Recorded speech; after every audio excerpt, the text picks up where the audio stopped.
Assalamualaikum warahmatullahi wabarakatuh.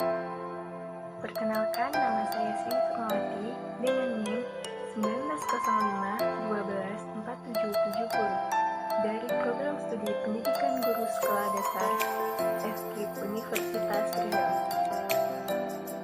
Baiklah, di sini saya akan memaparkan teori-teori belajar IPA. Yang pertama adalah teori Gagne, kemudian teori Brunner, dan yang terakhir teori penemuan. Gagne mengungkapkan 5 jenis teori belajar. Yang pertama adalah informasi verbal, yang berarti pengetahuan yang dimiliki seseorang dan dapat diungkapkan dalam bentuk bahasa, tulisan, dan tertulis. Yang kedua adalah kemahiran intelektual, yang berarti kemampuan untuk berhubungan dengan lingkungan hidup dan dirinya sendiri dalam bentuk representasi, khususnya konsep dari berbagai lambang atau simbol. Kemahiran intelektual terbagi dalam 4 sub kemampuan, yaitu diskriminasi jamak, konsep, kaidah, dan prinsip. Diskriminasi jamak merupakan kemampuan untuk mengadakan penggolongan antara objek-objek berdasarkan ciri-cirinya. Konsep merupakan kemampuan untuk mengadakan diskriminasi antara golongan-golongan objek dan sekaligus mengadakan generalisasi dengan mengelompokkan objek-objek yang mempunyai satu atau lebih ciri yang sama. Kaidah merupakan kemampuan untuk menghubungkan beberapa konsep sehingga terbentuk suatu pemahaman baru yang mewakili kenyataan yang biasa terjadi. Sementara prinsip merupakan kemampuan untuk menggabungkan beberapa kaidah sehingga terjadi pemahaman yang lebih tinggi, membantu memecahkan suatu problem. Brunner sebenarnya mengungkapkan materi kegiatan kognitif yang merupakan peraturan yang mencakup penggunaan konsep dan kaidah yang telah dimiliki, terutama bila sedang menghadapi problem. Selanjutnya, keterampilan motorik, yang berarti keterampilan melakukan gerak-gerak jasmani dalam urutan tertentu dengan mengadakan koordinasi antara gerak-gerik berbagai anggota badan secara terpadu. Yang terakhir adalah sikap atau attitude, kemampuan intelektual yang berperan sekali dalam mengambil tindakan, lebih-lebih bila terbuka berbagai kemungkinan untuk bertindak, sedangkan nilai atau value merupakan sikap sosial, yaitu sikap masyarakat luas terhadap sesuatu. Selanjutnya adalah teori Brunner. Nah, Brunner mengungkapkan 3 tahap perkembangan kognitif. Yang pertama ada enaktif, yaitu pada usia 0-2 tahun. Pada tahap ini, anak mampu belajar melalui tindakan manipulatif dengan anggota gerak motorik. Yang kedua ada ikonik, yaitu pada usia 2-4 tahun. Pada tahap ini, anak mampu belajar membayangkan situasi, belajar mengingat dan berimajinasi, bentuk tanggapan dan gambaran mental. Yang ketiga ada simbolik, yaitu pada usia 5-7 tahun. Pada tahap ini, anak mampu memindahkan pengalaman dalam bentuk bahasa, berpikir secara abstrak, dan belajar menyelesaikan masalah. Di dalam teori pembelajaran Brunner, ada 3 proses. Yang pertama yaitu memperoleh informasi, yang kedua transformasi informasi, yang ketiga yaitu menguji relevansi dan ketepatan pengetahuan. Nah, memperoleh informasi maksudnya memperoleh pengetahuan atau pengalaman baru untuk menambahkan pengetahuan yang lama. Kemudian juga memperluas dan memperdalam kemungkinan informasi yang baru yang bertentangan dengan informasi yang lama. Yang kedua yaitu transformasi informasi, yang berarti dapat memahami dan menganalisis pengetahuan baru serta ditransformasikan dalam bentuk yang baru yang mungkin bermanfaat untuk hal-hal yang lain. Yang ketiga yaitu menguji relevansi dan ketepatan pengetahuan. Maksudnya yaitu untuk mengetahui apakah hasil transformasi sama ada benar atau tidak. Kemudian dinilai sehingga diketahui mana-mana pengetahuan yang diperoleh dan ditransformasikan dapat dimanfaatkan untuk memahami hal-hal lain. Yang ketiga yaitu pembelajaran penemuan. Brunner membentuk satu teori yang lebih dikenal dengan discovery learning pada tahun 1960. Discovery learning ini berarti pencarian pengetahuan secara aktif oleh pelajar dan dengan sendirinya memberikan hasil yang baik. Pelajar interaksi dengan kelompoknya, membuat peninjauan, manipulasi objek, menangani persoalan dan permasalahan atau melakukan suatu percobaan. Ciri-ciri pembelajaran penemuan yang pertama, konsep discovery, di mana teori ini mengarahkan agar pelajar dapat menemukan, mengolah, dan mengembangkan pengetahuan. Yang kedua, konsep kurikulum spiral, di mana kurikulum harus melibatkan penguasaan kemahiran asas yang sewajarnya akan memudahkan penguasaan kemahiran di tingkat yang lebih tinggi. Yang ketiga yaitu konsep kurikulum spiral yang bermaksud pengulangan-pengulangan terhadap pengetahuan yang sama, namun diulang dengan pemikiran yang lebih luas dan mendalam. Brunner juga menggalakkan pembelajaran induktif untuk memotivasikan pembelajaran yang aktif dan pembentukan konsep yang mudah untuk dipahami. Pembelajaran yang bermula dari spesifik atau khusus kepada umum atau dimulai dengan sesuatu, sebab atau contoh dan menuju ke arah sesuatu yang general. Langkah-langkah dalam pembelajaran induktif yang pertama, siswa diberi pengalaman dan contoh-contoh spesifik untuk konsep yang akan ditemui. Yang kedua, guru membantu siswa meneliti contoh dan mengenali ciri-ciri persamaan dan perbedaan. Yang ketiga, guru membantu siswa dan membentuk konsep dan ide yang umum. Yang keempat, siswa menguasai pemahaman konsep yang didapatnya dan mengaplikasikan konsep dalam situasi nyata. Selanjutnya, ada pembelajaran konsep. Pembelajaran konsep yang berarti ide-ide yang spesifik yang mempunyai ciri-ciri yang sama dan khusus atau juga boleh diartikan sebagai kategori. Nah, konsep juga diperoleh dengan mengkategorikan benda yang sama jenis atau mempunyai pola yang tertentu. Jenis-jenis konsep yang pertama ada konjungtif, terdiri dari dua atau lebih ciri yang wujud serentak. Contohnya seperti burung mesti mempunyai bulu dan mempunyai sayap sebelum ia diterbangkan. Yang kedua yaitu disjuntif, yang terdiri dari ciri yang bertahan untuk membedakan sesuatu kategori. Contoh, burung yang tidak boleh terbang seperti ayam dan penguin tidak dapat dimasukkan dalam kategori yang boleh terbang. Yang ketiga, berkaitan atau berhubungan, yang terdiri dari ciri-ciri saling berkaitan. Contohnya, apabila asap polusi, kualitas udara turun dan orang ramai jatuh sakit, ini menunjukkan asap polusi mempunyai kaitan dengan indeks kualitas udara dan kesehatan manusia. Selanjutnya ada teori dari John Piaget yang menyatakan bahwa perkembangan kognitif merupakan suatu proses genetik yang didasari karena perkembangan sistem syaraf. Belajar merupakan proses identifikasi dan pengintegrasian stimulus atau informasi yang baru, skemata melalui tahap, asimilasi dan akomodasi, kemudian ekuilibrasi. Asimilasi merupakan proses penerimaan informasi baru, lalu dimodifikasi sehingga cocok dengan struktur kognitif yang telah dimiliki sebelumnya. Akomodasi merupakan proses perubahan atau penyesuaian struktur kognitif yang telah dimiliki dengan informasi baru yang diterima. Ekuilibrasi adalah keseimbangan antara asimilasi, akomodasi, atau pengembangan antara lingkungan luar dengan struktur kognitif yang ada di dalam dirinya.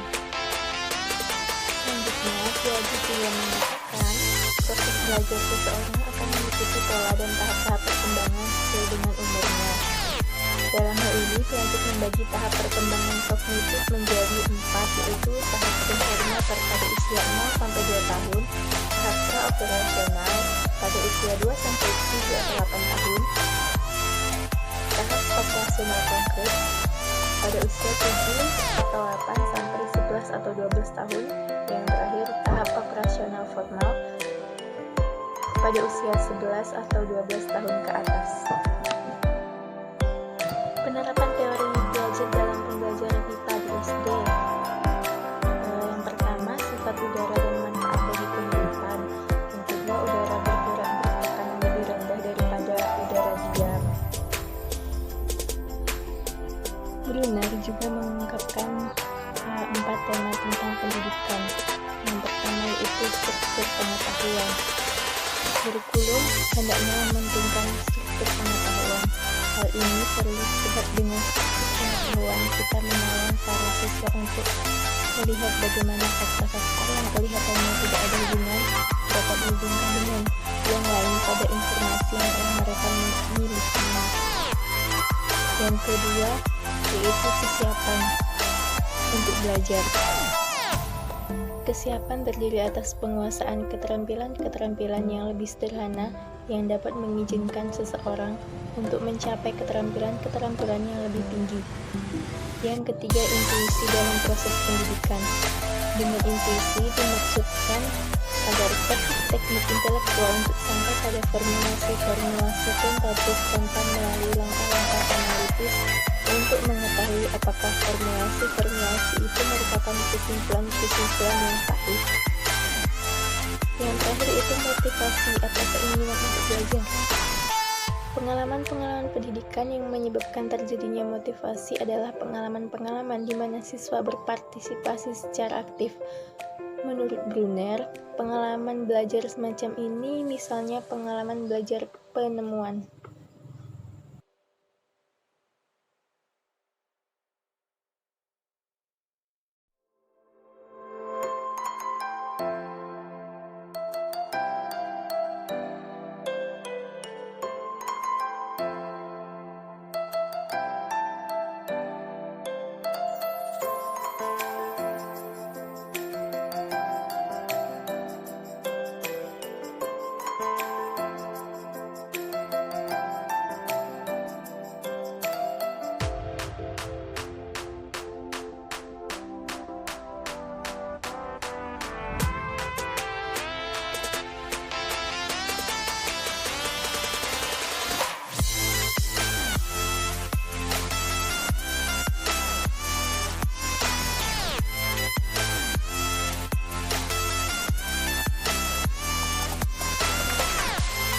Contoh penerapan pada teori belajar yang pertama, tahap sensori motor.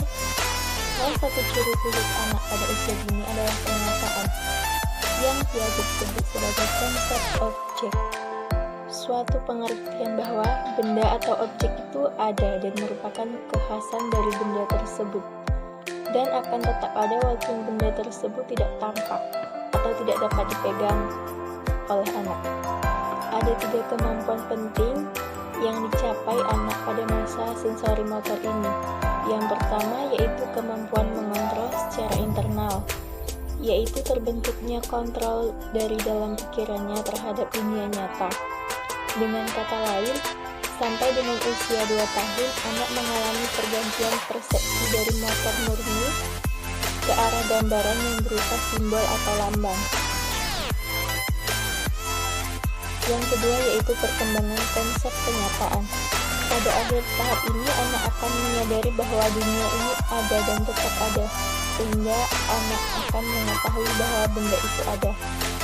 Yang ketiga, perkembangan pengertian beberapa sebab dan akibat. Yang kedua yaitu tahap pre-operasional.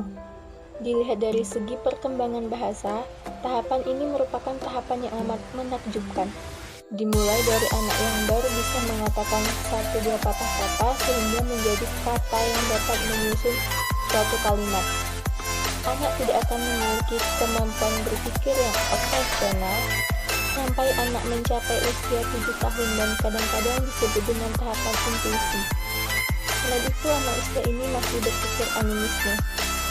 mereka masih menganggap beberapa benda tak hidup sebagai benda hidup. Sebagai contohnya, mereka sering mengatakan bahwa matahari sebagai benda hidup karena dia bergerak. Pada tahapan ini, anak dibekali oleh beberapa pengamatan mereka, tertipu oleh penampakan segumpal tanah liat yang pertama kali dibentuk menjadi bola dan diubah menjadi lempengan. Mereka belum mengetahui walaupun bentuknya berbeda namun substansi. Anak juga belum mengerti bahwa kalau benda ditebarkan ke daerah yang luas, jumlah benda tersebut tidak bertambah. Piaget menyebutnya sebagai konservasi jumlah permainan. Keterbatasan lain anak pada usia ini adalah belum bisa membuat urutan berseri, dan anak berpikir satu-satu secara berpasangan. Keterbatasan konsep tersebut di atas membatasi anak pada tahapan ini dari pengertian-pengertian bentuk, ukuran, dan jumlah. Yang ketiga adalah tahap konkret operasional. Pada tahapan ini, anak berusia 6 atau 7 tahun dan berakhir pada usia 11 tahun. Nah, pada tahap ini pula terjadi perubahan-perubahan walaupun masih ada juga keterbatasannya. Perubahan yang sangat mendasar adalah perubahan dari pemikiran yang kurang logis ke pemikiran yang lebih logis.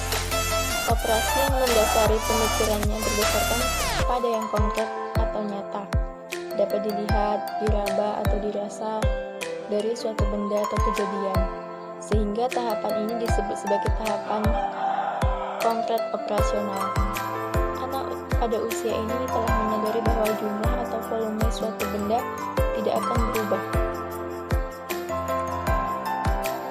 apabila tidak terjadi penambahan maupun pengukuran, selain perubahan-perubahan bentuk atau perubahan ketentuan. Kemampuan lain yang telah dimiliki anak usia ini adalah kemampuannya untuk menyadari tentang reversibel atau hal yang dapat dibalik. Contoh operasi penambahan dapat diputar balikkan dengan pengoperasian pengurangan. 3 ditambah 4 sama dengan 7 atau 7 dikurang 3 sama dengan 4. Yang terakhir itu tahap formal operasional. Anak usia sekitar 11 tahun memasuki tahap formal operasional. Tahap ini berakhir pada usia 15 tahun sebelum memasuki masa dewasa. Tahap ini dikatakan sebagai tahap akhir dari perkembangan struktur berpikir. Anak usia ini telah dapat secara penuh melakukan operasi secara logis, tapi masih mempunyai pengalaman yang terbatas. Penerapan teori Piaget dalam pembelajaran IPA di SD. Teori ini banyak digunakan dalam penentuan proses pembelajaran di kelas SD, terutama pembelajaran IPA. Berdasarkan teori ini, hal-hal yang perlu diperhatikan dalam penyusunan pembelajaran di kelas antara lain, Piaget beranggapan anak bukan merupakan suatu botol kosong yang siapapun untuk diisi, melainkan anak secara aktif akan membangun pengetahuan dunianya. Suatu hal lagi, teori Piaget mengajarkan kita pada suatu kenyataan bahwa seluruh anak mengikuti pola perkembangan yang sama tanpa mempertimbangkan kebudayaan dan kemampuan anak secara umum. Hanya umur anak di mana konservasi muncul sering berbeda. Poin yang penting ini menjelaskan kita mengapa pembelajaran IPA di SD banyak menggunakan percobaan-percobaan nyata dan berhasil pada anak yang lemah dan anak yang secara kebudayaan terhalangi. Penerapan selanjutnya adalah guru harus selalu ingat bahwa anak menangkap dan menerjemahkan sesuatu secara berbeda, sehingga walaupun anak mempunyai umur yang sama, tetapi ada kemungkinan mereka mempunyai pengertian yang berbeda terhadap suatu benda atau kejadian yang sama. Jadi, setiap individu anak adalah unik. Implikasinya yang lain perlu diperhatikan apabila hanya kegiatan fisik yang diterima anak tidak cukup untuk menjamin perkembangan intelektual anak yang bersangkutan. Ide-ide anak harus selalu dipakai. Piaget juga memberikan contoh sementara. Beliau menerima seluruh ide anak. Beliau juga mempersiapkan pilihan-pilihan yang dapat dipertimbangkan oleh anak, sehingga Apabila ada seorang anak yang mengatakan bahwa air yang ada di luar gelas berisi es berasal dari lubang-lubang kecil yang ada pada gelas, maka guru harus menjawab pertanyaan itu dengan bagus. Tetapi setelah beberapa saat, guru harus mengarahkan sesuai dengan apa yang seharusnya, bahwa sebenarnya air yang ada di permukaan luar gelas bukan berasal dari lubang-lubang kecil pada gelas, melainkan berasal dari uap air di udara yang menggembun pada permukaan gelas yang dingin. Jadi guru harus secara tidak langsung memberikan idenya.